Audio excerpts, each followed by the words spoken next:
One evening, Henry was filling up with coal before his run with the flying kipper. Emily puffed up alongside him.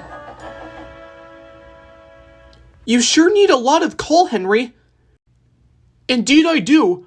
I didn't usually take that much coal in the past, but with the flying kipper tied in with my schedule, I need lots of coal," said Henry.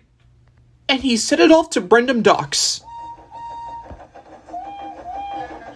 It was already night when Henry arrived at the docks, and it was filled with hustle and bustle.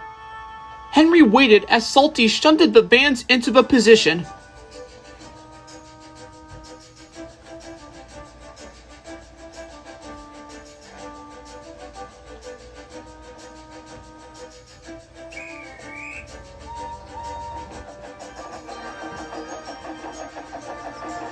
Henry's first stop was at Arlesburg, so he took the track through the beautiful coastal run.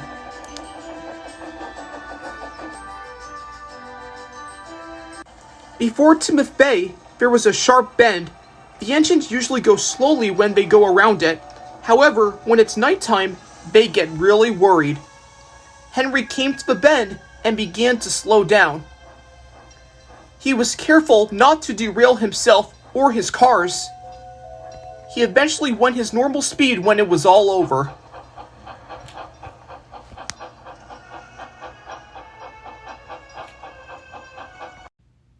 The next morning, Henry told Douglas and Thomas about the bend.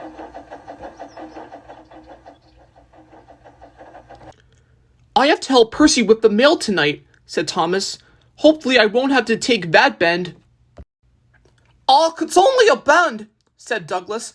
"I'm not afraid of a dog. I saved Oliver from scrap, so I'll never have an accident."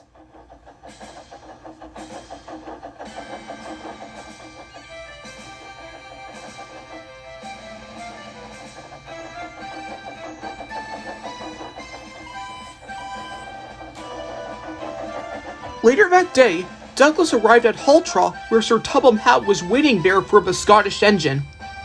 "An important goods train needs to be taken to Peel Godward Station tonight. You're the only engine available, Douglas, so can you do it?" "Yes, sir. It will be there by morning." "Thank you, Douglas," said Sir Topham Hatt. "I knew I could count on you."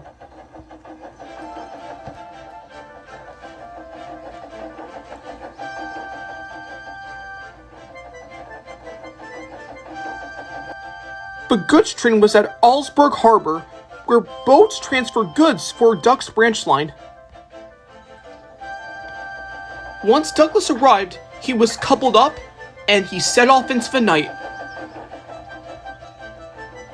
Douglas hurried down the line with his lamp shining brightly.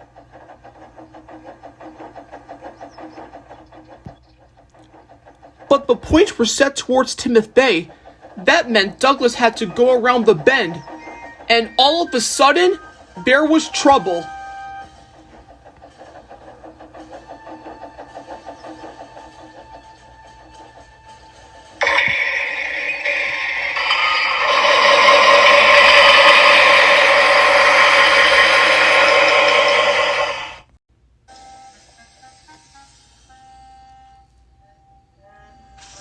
It was morning by the time the mess was being cleaned up. Donald took the goods train away, while Oliver and Henry hauled Douglas to safety. Well, Douglas," laughed Henry. "You said you weren't going to crash, but it turns out you did." "Okay," said Douglas. "Oh well," smiled Henry. "We live and learn." And he took Douglas to the works to be repaired.